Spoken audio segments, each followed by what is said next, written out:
എല്ലാവരും നമസ്കാരം. ഞാൻ ഡോക്ടർ അഭിൻ ദർശൻ. സോ ഇങ്ങനെ ഒരു വീഡിയോ ചെയ്യണം വേണ്ടതെന്ന് ഞാൻ ഒരുപാട് ആലോചിച്ചു. പക്ഷേ എനിക്ക് തോന്നി ഇതാണ് റൈറ്റ് ടൈം. സോ അതുകൊണ്ട് ഇങ്ങനെ ഒരു വീഡിയോ ചെയ്യുന്നു. എനിക്ക് പറയാനുള്ള കാര്യങ്ങൾ ജസ്റ്റ് ചുരുക്കി പറയാം. ബിഗ് ബോസിന് മുന്നേ ഉള്ള എൻ്റെ ജീവിതം എന്ന് പറയുന്നത് ഹോസ്പിറ്റൽ, വീട്, കുറച്ച് ഫ്രണ്ട്സ്, വളരെ ചെറിയൊരു സർക്കിളായിരുന്നു. എനിക്ക് മീഡിയ ലോഗമായിട്ടോ അല്ലെങ്കിൽ മീഡിയ പേഴ്സൺസ് ആയിട്ടോ അല്ലെങ്കിൽ സോഷ്യൽ മീഡിയയിൽ ഉണ്ടെങ്കിൽ തന്നെ സോഷ്യൽ മീഡിയ ഇൻഫ്ലുവൻസേഴ്സോ അങ്ങനെ വലിയ വലിയ ആൾക്കാരായിട്ടൊന്നും കോൺടാക്ട് ഉള്ള ഒരാളെ അല്ല ഞാൻ. സോ എനിക്ക് ബിഗ് ബോസിലേക്ക് പോകാനായിട്ടൊരു ആഗ്രഹം ഉണ്ടായിരുന്നു. അതിനുവേണ്ടി ഞാൻ ഏഷ്യാനെറ്റിൽ വർക്ക് ചെയ്യുന്ന ഒരാളിനെ കോൺടാക്ട് ചെയ്തു. പുള്ളിക്കാരൻ വളരെ നല്ല വ്യക്തിയാണ്. കാരണം പുള്ളിക്കാരൻ എന്നെ ഹെൽപ്പ് ചെയ്യേണ്ട ഒരു ആവശ്യമില്ലായിരുന്നു. പക്ഷേ പുള്ളിക്കാരൻ എന്നെ ഹെൽപ്പ് ചെയ്തു. എൻ്റെ പ്രൊഫൈൽ വാങ്ങി ഈ പറഞ്ഞ ഏഷ്യാനെറ്റിൻ്റെ ഹെഡിനേക്ക് ഫോർവേഡ് ചെയ്തു. അങ്ങനെ കോൺടാക്ട് നമ്പർ തന്നു.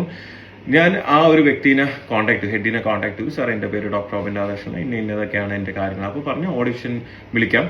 സോ ഓഡിഷനിൽ നിങ്ങളുടെ പെർഫോമൻസ് അനുസരിച്ച് മാത്രമേ നിങ്ങൾ എന്ത് ചെയ്യത്തുള്ളൂ, സെലക്ട് ചെയ്യത്തുള്ളൂ എന്ന് പറഞ്ഞു. ശരിയെന്ന് പറഞ്ഞ് ഞാൻ വെയിറ്റ് ചെയ്തു. അങ്ങനെ ഓഡിഷൻ്റെ ടൈമിൽ എൻ്റെ പെർഫോമൻസ് അനുസരിച്ച് അവരെന്നെ സെലക്ട് ചെയ്തു. അതുവരെ എല്ലാം നല്ല രീതിയിലാണ് പൊയ്ക്കൊണ്ടിരുന്നത്. ഷോയിലേക്ക് വന്നു. സോ എന്നെ പോലെ ഒരു സാധാരണക്കാരന് ഇങ്ങനെ ഒരു പ്ലാറ്റ്ഫോം കിട്ടുമ്പോൾ എൻ്റെ മാക്സിമം എഫേർട്ട് ഞാൻ ഇടണം എന്ന് ആഗ്രഹിച്ച് ഞാൻ അതിൽ മാക്സിമം എന്നെ കൊണ്ട് പറ്റുന്ന രീതിയിൽ ഞാൻ എഫേർട്ട് ഇട്ടിട്ടുണ്ടായിരുന്നു. സോ ഈ ഒരു ഷോ എന്ന് പറയുന്നത് നമ്മുടെ മെന്റൽ സ്ട്രെങ്ത് ഭയങ്കരമായിട്ട് അളക്കും. മനസ്സിലായില്ലേ?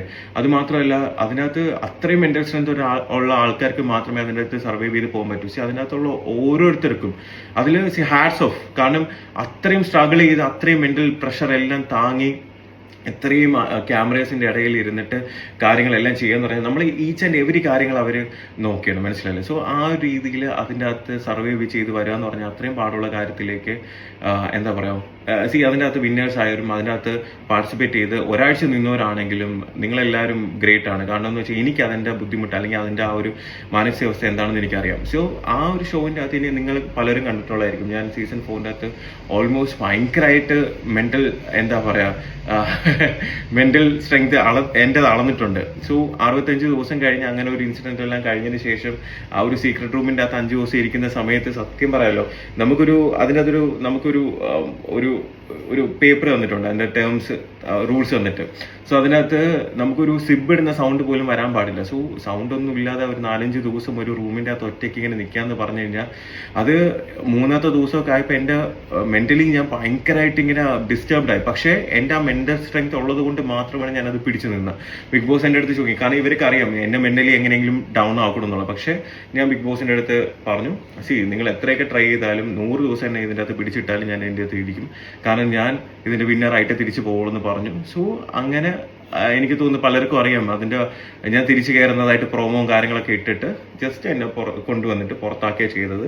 സോ അത് ഒരുപാട് പേരല്ല, 1-2-3 പേരുടെ പ്ലാനിങ് ആയിരുന്നു, അജണ്ടയായിരുന്നു ഏഷ്യാനെറ്റിലുള്ളത്. സോ അതെല്ലാം സഹിച്ച് ഓക്കെ, കുഴപ്പമില്ല, എന്നാൽ ഇത്രയും വലിയൊരു ഓപ്പർച്യൂണിറ്റി തന്നതല്ലേ. എനിക്കൊരു എൻ്റെ ഈ ഒരു ജന്മത്തിൽ എനിക്ക് 2 ജീവിതം ഞാൻ ചിന്തിക്കുന്നത്. ഒന്ന് ബിഗ് ബോസിന് മുന്നേ ഉള്ളത്, ഒന്ന് ബിഗ് ബോസിന് ശേഷമുള്ളത്. ഞാൻ എൻ്റെ ജീവിതത്തിൽ ഇന്നേ വരെ കാണാത്ത ഒരുപാട് പേര് എന്നെ ഇഷ്ടപ്പെടുന്നു, എന്നെ സ്നേഹിക്കുന്നു. ഞാൻ എപ്പോഴും അതുകൊണ്ട് ഏഷ്യാനെറ്റിൻ്റെ അടുത്തും ബിഗ് ബോസിൻ്റെ അടുത്തും താങ്ക്ഫുൾ ആയിട്ട് തന്നെയാണ് ഇരുന്നത്.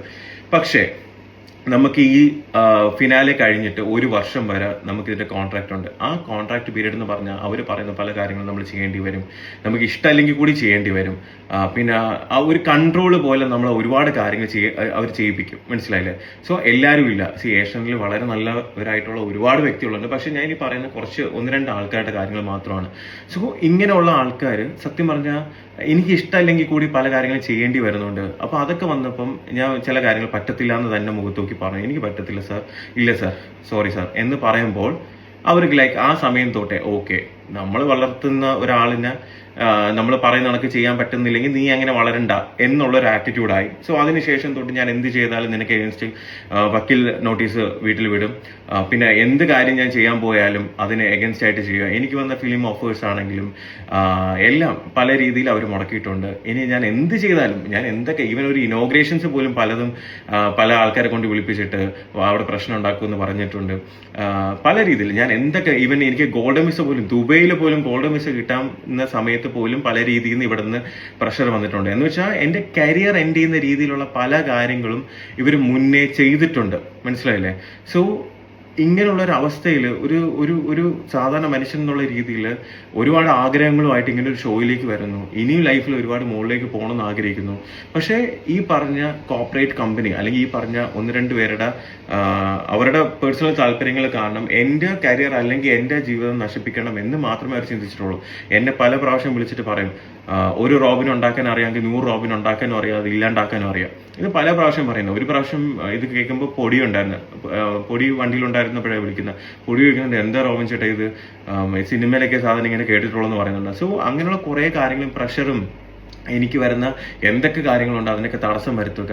എനിക്ക് എഗൻസ്റ്റ് ആയിട്ട് എന്നെ ഇഷ്ടപ്പെടുന്ന ആൾക്കാർ ഒരുപാട് പേരുണ്ടെന്ന് അറിയുമ്പോഴത്തേക്ക് അവർ തന്നെ പല രീതിയിൽ പലരെയും കൊണ്ട് എൻ്റെ ഫെയിം അല്ലെങ്കിൽ ആൾക്കാരുടെ ഇടയിൽ എന്നെ ഒരു കോമാളിയാക്കുക അല്ലെങ്കിൽ എന്നെ ഒരു മോശക്കാരനാക്കുക. ഇതെല്ലാം അവർ ഒരുപാട് ട്രൈ ചെയ്തിട്ടുണ്ട്, ഒരുപാട് അവർ സക്സസ്ഫുള്ളും ആണ്. മനസ്സിലായില്ലേ?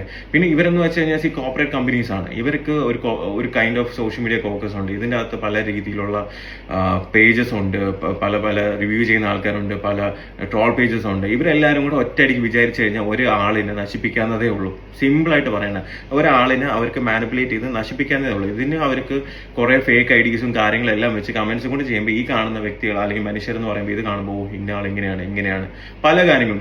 ഞാൻ ഒരു വലിയ എന്താ ക്രിമിനൽ ക്രൈമോ കാര്യങ്ങളൊന്നും ഞാൻ ഇന്നേവരെ ചെയ്തിട്ടില്ല. മനസ്സിലായില്ലേ?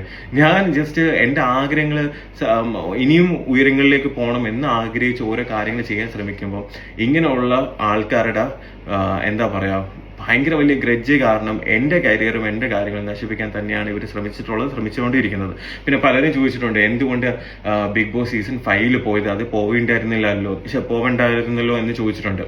അപ്പം ഈ ജൂലൈ 4, 2022 കഴിഞ്ഞിട്ട് ഒരു വർഷത്തേക്ക് ഇതിന്റെ കോൺട്രാക്ട് ഉണ്ട്. സോ ഇവരെന്നെ ആദ്യം കോൺടാക്ട് ചെയ്ത സമയത്ത് എനിക്ക് പറ്റത്തില്ല എന്നാണ് പറഞ്ഞത്. എനിക്ക് നടുവേനയാണ്, ഓരോരോ സില്ലി റീസൺസ് പറഞ്ഞ് ഇത് അവോയ്ഡ് ചെയ്തതാ. അപ്പോഴാണ് ഈ കോൺട്രാക്ട് ഉള്ളത് കൊണ്ട് അവർ പറയുന്നത് ഞാൻ ചെയ്തേ പറ്റും.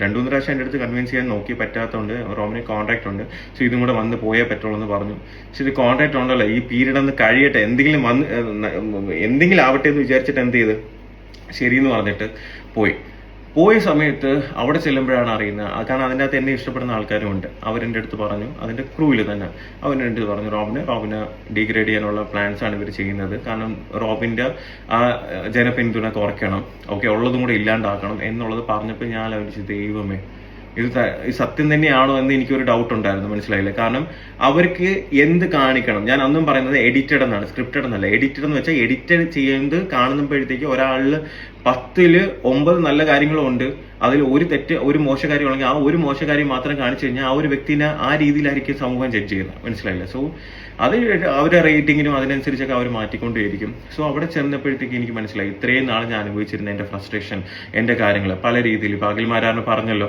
അഖിൽമാരാറിനെ പുറത്താക്കാൻ വേണ്ടിയായിരുന്നു പ്ലാൻ ചെയ്യുന്ന, പല രീതിയിൽ അവർ ട്രൈ ചെയ്യുന്നു. അതിലൊരു രീതിയിൽ എൻ്റെ അടുത്തും പറഞ്ഞു, കാരണം ഞാനും അഖിൽമാരാറിനും തമ്മിൽ പ്രശ്നമുണ്ടെന്ന് വിചാരിച്ചിട്ട് അകത്ത് പോയി ഇയാൾ എങ്ങനെയെങ്കിലും ഔട്ടാക്കണമെന്നുള്ള രീതിയിൽ തന്നെയാണ് എൻ്റെ അടുത്ത് പറഞ്ഞത്. പക്ഷേ ഞാൻ അവിടെ പോയി അങ്ങനെയൊന്നും ചെയ്തില്ല. ഞാൻ വളരെ നല്ല രീതിയിലാണ് ആദ്യം സംസാരിച്ചത്. പിന്നെ അത് കഴിഞ്ഞതിന് ശേഷം ഒരു സിറ്റുവേഷൻ എനിക്ക് എൻ്റെ സീസണിൽ നടന്ന പോലത്തെ ഒരു സിറ്റുവേഷൻ വന്നപ്പോൾ ഞാൻ അവരുടെ അടുത്തല്ല, ഞാൻ ബിഗ് ബോസിനെയാണ് ചോദ്യം ചെയ്തത്. ബിഗ് ബോസിനെ ഏഷ്യനെറ്റിന്റെ അടുത്ത് ഞാൻ ചോദ്യം ചെയ്തു, ഇതേപോലെ എന്താണ് നിങ്ങൾക്ക് 2 സ്റ്റാൻഡ്, എന്തുകൊണ്ടാണ് എൻ്റെ അടുത്ത് ഇങ്ങനെ കാണിക്കുന്നത്, അവരുടെ അടുത്ത് ഇങ്ങനെ അവർക്ക് ഇതൊരു പ്രശ്നമില്ലെന്നുള്ള രീതിയിൽ ഞാൻ ചോദ്യം ചെയ്തു. ഇവിടെ അവർ കാണിക്കുന്ന ഓരോ അനീതിയും ഞാൻ അവിടെ വെച്ച്, എന്ന് വെച്ചാൽ ഈ പറഞ്ഞ കണക്ക് കോൺട്രാക്ട് കഴിഞ്ഞിട്ട് ഏതെങ്കിലും ഒരു സ്ഥലത്ത് ഇരുന്നിട്ട് ഒരു വീഡിയോ ചെയ്യല്ല ഞാൻ അവരുടെ സ്ഥലത്ത് കോൺട്രാക്റ്റിൽ ഇരിക്കുമ്പോൾ മുംബൈ ചെന്ന് ബിഗ് ബോസിന്റെ അകത്ത് കയറി ബിഗ് ബോസിലുള്ളവരെയും ഏഷ്യനെറ്റിനെയും ഞാൻ ചോദ്യം ചെയ്തു. ആ ചോദ്യം ചെയ്തപ്പോൾ അവർക്കത് നന്നായി കൊണ്ടു. മനസ്സിലായില്ലേ? അപ്പൊ എന്നെ പുറത്ത് അങ്ങനെ ആക്കാതെ വേറെ വഴിയില്ല. അവരെന്നെ കൺഫെഷൻ റൂമിൽ കൊണ്ടുവരുമ്പോഴും എൻ്റെ അടുത്ത് ബിഗ് ബോസ് ചോദിച്ചത്, റോബിൻ വന്നപ്പോഴത്തേക്ക് ഒരുപാട് പേർക്ക് റോബിനെ ഇഷ്ടപ്പെടുന്ന ഒരുപാട് പേർക്ക് സന്തോഷമായി, ഒരുപാട് പേര് ഹാപ്പി ആയിരുന്നു, ഇത് കാണുമ്പോൾ വിഷമം വരത്തില്ലേ എന്ന് ചോദിച്ചപ്പോൾ സോറി ബിഗ് ബോസ് എന്ന് പറഞ്ഞത്, അവർ ആ പറഞ്ഞ കാര്യങ്ങളെല്ലാം കട്ട് ചെയ്തിട്ട് സോറി ബിഗ് ബോസ് പറയുന്നത് മാത്രം എടുത്തിട്ടു. എന്ന് വെച്ചാൽ അവിടെ നടന്ന കാര്യങ്ങളിൽ 85% കാര്യങ്ങൾ പുറത്തുള്ളവർ കണ്ടിട്ടില്ല. ആ പുറത്തുള്ളവർ കണ്ടു കഴിഞ്ഞാൽ എൻ്റെ ഭാഗത്ത് ന്യായമുണ്ട് അല്ലെങ്കിൽ ഞാൻ പറഞ്ഞതിൽ കാര്യമുണ്ടെന്ന് അന്നേ മനസ്സിലാക്കും. ഞാൻ അന്ന് ബിഗ് ബോസിന്റെ അടുത്ത് മുംബൈയിലുള്ള സെറ്റിന്റെ അകത്ത് വെച്ച് ഞാൻ പറഞ്ഞതാണ്, ഇതെല്ലാം ഞാൻ പുറത്ത് പോയി മീഡിയയുടെ അടുത്ത് പറഞ്ഞിരിക്കും, നിങ്ങൾക്ക് എന്നെ അറിയത്തില്ല എന്ന് പറഞ്ഞിട്ടാണ് ഞാൻ ചങ്കുറ്റത്തോടെ ഞാൻ അവിടെ നിന്ന് പുറത്തിറങ്ങിയിട്ട് മീഡിയ വന്ന സമയത്ത് ഞാൻ മീഡിയയുടെ അടുത്ത് പറഞ്ഞു. മനസ്സിലായില്ലേ? ഇതിനകത്ത് ഒരുപാട് ഉടായ്പകൾ നടക്കുന്നുണ്ട്. മനസ്സിലാവുന്നുണ്ടോ? ആൾക്കാരുടെ ഇമോഷൻസ് വെച്ചിട്ടാണ് ഇത് കളിക്കുന്നത്. സത്യം തന്നെയാണ്. ഞാനത് എൻ്റെ കരിയർ അല്ലെങ്കിൽ ഇങ്ങനെ ഒരു കോർപ്പറേറ്റ് കമ്പനിക്ക് അഗൻസ്റ്റ് പറയുമ്പോഴത്തേക്ക് എൻ്റെ കരിയറോ കാര്യങ്ങളോ ഒന്നും ഞാൻ നോക്കിയില്ല.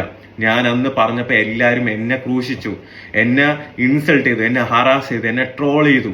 ഒരു വർഷമായിട്ട് 1 വർഷം കഴിഞ്ഞപ്പോൾ ഇപ്പം അഖിൽ മാരാർ എന്ന് പറഞ്ഞൊരു വ്യക്തി വന്ന് പറഞ്ഞപ്പോൾ നിങ്ങൾക്ക് എല്ലാവർക്കും ഓക്കെ. ഞാനെന്ന് പറഞ്ഞപ്പോഴത്തേക്ക് എല്ലാവർക്കും ഓക്കെ, ഞാനല്ലേ പറയുന്നത് അല്ലേ? ഞാൻ പറയുമ്പോഴത്തേക്ക് അത് തെറ്റ്, നന്ദിയില്ലാത്ത ഇതാണെന്ന് പറഞ്ഞു അല്ലേ?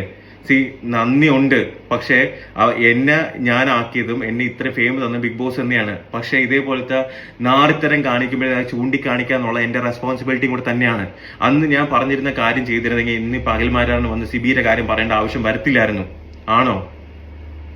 എനിക്ക് അവരുടെ കാര്യം, പുള്ളിയനും പറഞ്ഞ കാര്യങ്ങളൊന്നും എനിക്ക് വ്യക്തിപരമായിട്ട് അറിയത്തില്ല. എനിക്ക് എന്റെ കാര്യങ്ങൾ മാത്രമേ അറിയത്തുള്ളൂ.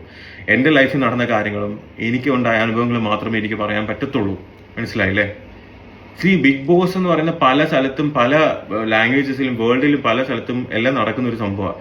അവിടേക്ക് ഇങ്ങനെ ഉണ്ടോയെന്നും എനിക്കറിയത്തില്ല, കാരണം അറിയാവുന്ന കാര്യം എനിക്ക് പറയാൻ പറ്റത്തുള്ളൂ. പക്ഷേ ഇന്നലെ ഈ ഒരു സംഭവം അഖിൽമാരെ റിട്ടേണിന് ശേഷം ഒരുപാട് പേര് പറയുന്നുണ്ടായിരുന്നു ഇതേപോലെ എന്താ പറയാ, ഞാൻ പറഞ്ഞ ഞാൻ ശരിയായിരുന്നു എന്ന് പറഞ്ഞു ഒരുപാട് പേര് മെൻഷൻസ് ഇടുന്ന സപ്പോർട്ട് ചെയ്യുന്നത് കണ്ടപ്പോൾ സത്യം പറഞ്ഞാൽ സന്തോഷം തോന്നി. പക്ഷെ നിങ്ങളൊന്ന് ആലോചിച്ച് നോക്കിയേ, എന്തിന്റെ പേരിലാണ് ഞാൻ ഇത്രയും ക്രൂശിക്കപ്പെട്ടത്? ഒരു എന്താ പറയാ, സത്യം വിളിച്ച് പറഞ്ഞതിന്റെ പേരിൽ എല്ലാവരും കൂടെ എന്നെ ഹറാസ് ചെയ്തു, എന്നെ ഇൻസൾട്ട് ചെയ്തു, എന്നെ ട്രോൾ ചെയ്തു. എന്നെ ട്രോൾ ചെയ്ത പല ആൾക്കാരും ഇന്നലെ എനിക്ക് പേഴ്സണൽ മെസ്സേജ് ചെയ്തു, ചേട്ടാ ഞങ്ങൾ അറിയാതെ പറ്റിപ്പോയതാണ്, സോറി, വേറെ ഒന്നും വിചാരിക്കില്ല, ഞാൻ ഒരുപാട് വീഡിയോസ് നിങ്ങൾക്കെതിരെ ചെയ്തിട്ടുണ്ട്, പക്ഷെ ഇങ്ങനെയുള്ള കാര്യം ഞങ്ങളൊക്കെ അന്ന് അറിയത്തില്ലായിരുന്നു എന്ന് പറഞ്ഞു അല്ലേ? അതെന്താ അഖിൽമാരാർ പറയുമ്പോൾ അത് ശരി, ഞാൻ പറയുമ്പോൾ തെറ്റും? അങ്ങനെ ഒരിക്കലും എന്ത് ചെയ്യരുത്. ഒരാള് സത്യം പറയുമ്പോൾ അവിടെ എപ്പോഴും സത്യം പറയുന്ന ആളോ അല്ലെങ്കിൽ തുറന്നു പറയുന്ന ആൾക്കാർക്ക് എപ്പോഴും എന്തെങ്കിലുമൊക്കെ കാര്യങ്ങൾ അനുഭവിക്കേണ്ടി വരും. അതിന്റെ ഒരു ഏരിയ മാത്രമാണ് ഞാൻ അല്ലേ? ഇങ്ങനെ ഒരു ഷോയിൽ വന്നപ്പോൾ എനിക്ക് നഷ്ടം. ഇപ്പോഴും എന്റെ സ്ട്രെങ്ത് എന്ന് പറയുന്നത് എന്നെ ഇഷ്ടപ്പെടുന്ന ഒരുപാട് പേരുണ്ട്. മനസ്സിലായില്ലേ?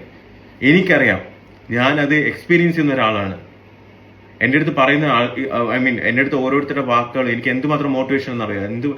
ഒരു ഇത്രയും ഡീഗ്രേഡ് ചെയ്യുന്ന വെച്ചാൽ ഇപ്പൊ നമ്മൾ എന്തെങ്കിലും ചെയ്തിട്ടാണെങ്കിൽ പർപ്പസ്ലി അങ്ങ് ഇല്ലാണ്ടാക്കുക, ഒരാളിനെ ഇല്ലാണ്ടാക്കുക, മാക്സിമം ഇല്ലാണ്ടാക്കുക. അതിന് പലരെയും കൊണ്ടുവന്ന് ഇന്റർവ്യൂ ചെയ്യിപ്പിക്കുക. ഇപ്പൊ ആ ഇന്റർവ്യൂ ചെയ്ത പലർക്കും ഇപ്പൊ ഒന്നും പറയാനില്ല, കാരണം അവർക്ക് വേണ്ടപ്പെട്ടവർക്ക് ഓരോന്ന് കിട്ടുമ്പോഴത്തേക്ക് ഇപ്പൊ അവർക്കൊന്നും പറയാനില്ല. മനസ്സിലായില്ലേ? ഇനി ഈ പറഞ്ഞ ആൾക്കാർ തന്നെ മാറ്റി പറയോ ഇല്ലെന്നൊന്നും എനിക്കറിയില്ല. പക്ഷെ എന്റെ നിലപാട് എന്നും ഒന്ന് തന്നെ ആയിരിക്കും. അതില് ആ നിലപാട് മാറണമെന്നുണ്ടെങ്കിൽ ഞാൻ മരിക്കണം. എന്റെ നിലപാടിൽ ഞാൻ എന്നും അടിയുറച്ച് തന്നെ നിൽക്കും. മനസ്സിലായില്ലേ? ഞാൻ വലിയ പെർഫെക്റ്റ് ആയിട്ടുള്ള ഒരു മനുഷ്യനൊന്നും അല്ല. ഒരുപാട് പോസിറ്റീവ് ഒരുപാട് നെഗറ്റീവ് ഉള്ള ഒരു സാധാരണക്കാരനാണ്. പക്ഷെ അനീതിയും തെറ്റും കണ്ട ചൂണ്ടിക്കാണിക്കാനുള്ള മനസ്സുണ്ട്. ഇത്രയും നാൾ ഇതൊന്നും ഞാൻ വിളിച്ച് പറയാതിരുന്ന എന്തുകൊണ്ടാന്ന് വെച്ച് കഴിഞ്ഞാൽ, ഞാൻ എന്ത് പറഞ്ഞാലും നിങ്ങൾക്ക് എന്നെ ഡീഗ്രേഡ് ചെയ്യുക, എന്ത് പറഞ്ഞാലും എന്നെ ഹറാസ് ചെയ്യുക, എന്ത് പറഞ്ഞാലും എന്നെ ഇൻസൾട്ട് ചെയ്യുക, ട്രോൾ ചെയ്യുക. നിങ്ങളൊന്ന് ആലോചിച്ച് നോക്കട്ടെ, നിങ്ങളെ വീട്ടിലുള്ള ഒരു മനുഷ്യന് ഒരു നിങ്ങളൊക്കെ ഒരു സഹോദരനോ അല്ലെങ്കിൽ നിങ്ങളെ വീട്ടിലുള്ള ഒരു അംഗോട് ഞാനെങ്കിൽ എനിക്കാണെങ്കിൽ ഒരു അവസ്ഥ വരുന്നെങ്കിൽ നിങ്ങൾ എൻ്റെ അടുത്ത് ഇങ്ങനെ പറയുമോ? നിങ്ങൾ അതിനുവേണ്ടി എന്റെ കൂടെ നിന്ന് സപ്പോർട്ട് ചെയ്യത്തില്ലേ? അന്ന് ഞാൻ പറഞ്ഞപ്പോൾ എല്ലാവരും എന്നെ പുച്ഛിച്ച് എന്നെ ഇല്ലാണ്ടാക്കി. ഇപ്പൊ അഖിൽമാരാർ പറയുന്നു, അഖിൽമാരാർ മറ്റുള്ളവർക്ക് വേണ്ടി സംസാരിക്കുന്നത്. എനിക്ക് വേണ്ടി സംസാരിക്കാൻ ഞാനേ ഉള്ളൂ. എനിക്ക് മറ്റുള്ളവരുടെ കാര്യം അറിയത്തില്ല, എൻ്റെ അടുത്ത് ആരും പറഞ്ഞിട്ടില്ല. എനിക്ക് എന്റെ കാര്യങ്ങളല്ലേ എനിക്ക് അറിയത്തുള്ളൂ. ഒരുപാട് സഫർ ചെയ്തിട്ടുണ്ട്. മനസ്സിലായില്ലേ? പിന്നെന്താ, എന്നാണെങ്കിലും സത്യങ്ങളൊക്കെ പുറത്തു വരും. മനസ്സിലായില്ലേ? എത്ര പേരെ എനിക്ക് അഗൻസ്റ്റ് എന്തെല്ലാം വന്ന് വീഡിയോസ്, ഇന്റർവ്യൂസ് നെഗറ്റീവ് ആക്കാൻ വേണ്ടി എന്തെല്ലാം ചെയ്ത്, എന്തെല്ലാം കാര്യങ്ങൾ മാനിപ്പുലേറ്റ് ചെയ്ത്. ഒരു മനുഷ്യന്റെ ഫ്രസ്ട്രേഷൻ വന്ന് അയാളെ പ്രൊവോക്ക് ചെയ്ത് അയാളെ വായിന്ന് എന്തെങ്കിലും വന്ന് അത് മാനിപ്പുലേറ്റ് ചെയ്ത് ഒരുപാട് ചാനൽസും കുറച്ച് എന്താ പറയാ കമന്റ് ചെയ്യാനുള്ള ഫേക്ക് ഐഡിയസും ഉണ്ടെങ്കിൽ ഏതൊരു മനുഷ്യനെ നശിപ്പിക്കാം. മനസ്സിലായില്ലേ? അതിനുള്ള ഒരു ലോ സിസ്റ്റം ഇവിടെ ഇല്ല പണ്ടാറടങ്ങാൻ ഇന്ത്യയില്. അത് എപ്പോഴെങ്കിലും ഈ ഒരു സോഷ്യൽ മീഡിയയിൽ ഇങ്ങനെയുള്ള കാര്യങ്ങൾ കൺട്രോൾ ചെയ്യാനുള്ള ഒരു സാധനം കൊണ്ടുവരണം. മനസ്സിലായില്ലേ? ഇതെല്ലാം ഞാൻ പറയുന്നത് ഇത്രയും നാളെ ഞാൻ അനുഭവിച്ചിട്ട് നിങ്ങളൊന്ന് ആലോചിച്ച് നോക്കി. ഇപ്പൊ ഇന്നലെ എല്ലാം പറയും എനിക്ക് നീതി കിട്ടി, ഓക്കെ, ഞാൻ പറഞ്ഞ സത്യമാണെന്ന് പലരും തെളിഞ്ഞു. നിങ്ങൾ എന്റെ അവസ്ഥ ഒന്ന് ആലോചിച്ച് നോക്കിയേ. ഇത്രയും നാളെ ഞാൻ അനുഭവിച്ചത് അല്ലേ? എന്റെ ഇത്രയും നാളത്തെ ഒരുപാട് ആഗ്രഹങ്ങളുണ്ട്. പക്ഷെ ഞാൻ ഒരു കാര്യം പറയാം, എന്റെ ജീവിതത്തിൽ ഞാൻ എവിടെ എത്തണമെന്ന് വിചാരിച്ചാലും ഞാൻ എത്തിയിരിക്കും. ഞാനിപ്പോൾ ഒരു ബ്രേക്ക് എടുത്തിട്ടുണ്ടെങ്കിലോ അല്ലെങ്കിൽ ഞാൻ ചെയ്യുന്ന കാര്യങ്ങൾ എന്താണെന്നും എനിക്ക് നന്നായി അറിയാം. എന്നെ ഇഷ്ടപ്പെടുന്നവര്, എന്നെ സപ്പോർട്ട് ചെയ്യുന്നവര്, നിങ്ങളടുത്ത് വലിയൊരു നന്ദി. കാരണം നിങ്ങളുടെ സപ്പോർട്ട് എനിക്ക് ഭയങ്കര വലുതാണ്. മനസ്സിലായില്ലേ? നിങ്ങൾ ഓരോ കമന്റും എനിക്ക് അത്രയും പ്രിയപ്പെട്ടതാണ്. എനിക്ക് ഒരു കാര്യം മാത്രമേ എനിക്ക് നിങ്ങളുടെ അടുത്ത് പറയാനുള്ളൂ, എൻ്റെ നിലപാടുകളിൽ ഞാൻ എന്നും അടിയുറച്ച് തന്നെ നിൽക്കും. പിന്നെ തോൽക്കാൻ എനിക്ക് മനസ്സുമില്ല. ഓക്കെ, സോ അപ്പോൾ എല്ലാവരും ഹാപ്പി ആയിട്ടിരിക്കുക. Keep smiling.